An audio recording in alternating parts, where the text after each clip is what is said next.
दिनांक 16/3/2024 रोजीपासून आगामी लोकसभा सार्वत्रिक निवडणूक 2024च्या अनुषंगाने देशभरात आदर्श आचारसंहिता लागू झालेली आहे।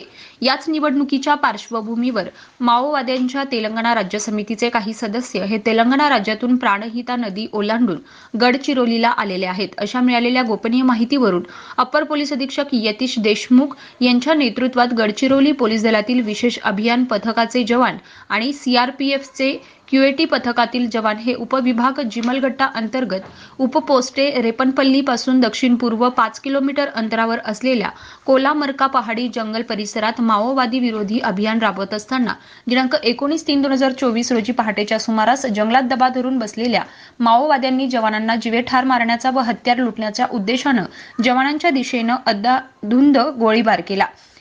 त्यावेळी पोलिसांनी माओवाद्यांना त्यांच्या हातातील शस्त्र खाली ठेवून शरण येण्याबाबत आवाहन केलं असता माओवाद्यांनी शरण न येता पोलिसांवर आणखी जोरदार हल्ला चढवला। त्यावेळी जवानांनी संरक्षणासाठी माओवाद्यांच्या दिशेने गोळीबार केला। पोलिसांचा वाढता दबाव पाहून माओवाद्यांनी घनदाट जंगलाचा फायदा घेत घटनास्थळावरून पळ काढला।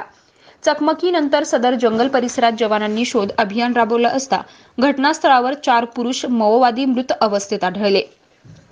त्यांची प्राथमिक ओळख पटवली असता डीव्हीसीएम वर्गीस वय 28 वर्ष, सचिव मंगी इंद्रोवेली क्षेत्र समिती तथा सदस्य कुमार भीम मंचेरियल विभागीय समिती, डीव्हीसीएम पोडियम पांडू उर्फ मंगुलू वय 32 वर्ष, भैरमगड जिल्हा बिजापूर, सचिव सिरपूर चेन्नूर क्षेत्र समिती, कुरसंग राजू प्लाटून सदस्य, कुडीमेट्टा व्यंकटेश प्लाटून सदस्य अशी त्यांची नावं आहेत।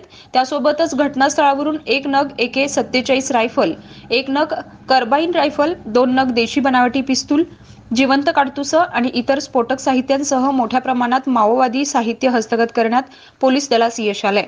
सदर अभियान विशेष पोलीस महानिरीक्षक नागपूर संदीप पाटील, पोलीस उपमहानिरीक्षक गडचिरोली परिक्षेत्र अंकित गोयल, पोलीस उपमहानिरीक्षक सीआरपीएफ जगदीश मीना, पोलीस अधीक्षक निलोत्पल, अपर पोलीस अधीक्षक यतीश देशमुख, पोलीस अधीक्षक एम रमेश, पोलीस उपअधीक्षक विशाल नागरगोजे यांच्या मार्गदर्शनाखाली पार पडलं असून C60 कमांडोच्या या शौर्यपूर्ण कामगिरीचे पोलीस अधीक्षक निलोत्पल यांनी कौतुक केलंय। तसेच सदर भागात माओवादी विरोधी अभियान आणखी तीव्र करण्याचे संकेत दिले असून सर्व माओवाद्यांना आत्मसमर्पण करून आपले जीवनमान उंचवण्याचं आवाहन केलंय।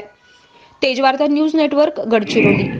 तेलंगणा स्टेट कमिटीचे काही जाड माओवादी तेलंगणावरून प्राणहिता नदी क्रॉस करून गडचिरोलीमध्ये आला आहे आणि सध्या जे आदर्श आचारसंहिता सुरू आहे आगामी येणारी लोकसभा निवडणुकीच्या अनुषंगाने त्यामध्ये त्यांचे मोठा घातपात करण्याची ते कट आहे।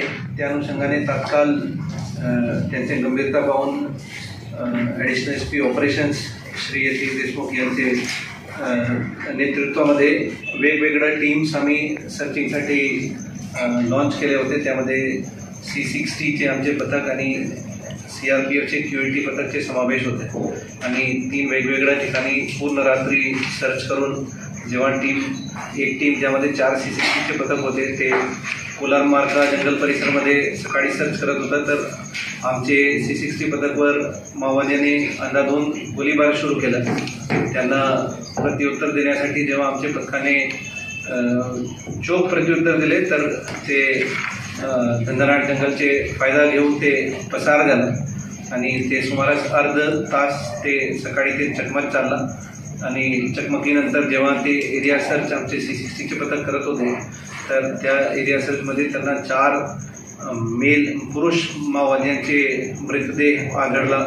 त्यामध्ये त्यांचे नाव वर्गीस वय 28 वर्ष, ते राहणार बिजापूरचे आहे, ते मंगी इंद्रावेली एरिया कमिटीचे सेक्रेटरी होते आणि कुमरम भीम मंचेरियल डिव्हिजन कमिटीचे सदस्य होते। दुसरा पोडियम पांडू अलियास मंगुलू, त्यांचे वय 32 वर्ष, ते पण भैरमगड बिजापूरचे राहणार आहे आणि त्याचे सोबत K राजू आणि K व्यंकटेश असे 2 प्लाटून मेंबरचे पण समावेश होते। असे 4 मृत माओवाद्यांची ओळख पटलेला आहे।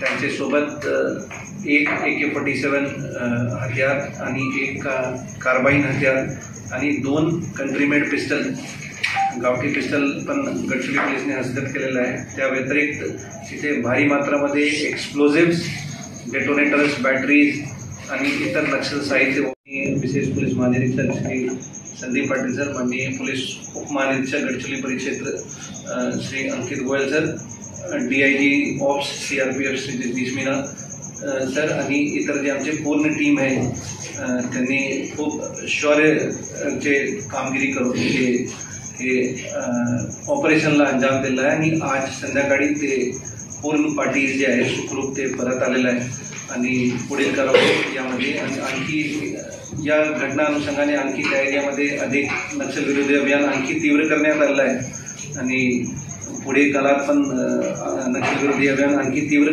करण्यात येणार आहे आणि आगामी लोकसभा निवडणूकच्या पार्श्वभूमीवर हे कारवाई अत्यंत महत्त्वाची आहे आणि आमचे पूर्ण टीम जे कारवाईमध्ये होते ते सुखरूप गडचिरोलीला परत आलेलं आहे. पुढील तपास या प्रकरणामध्ये गडचिरोली पोलीस करत आहे.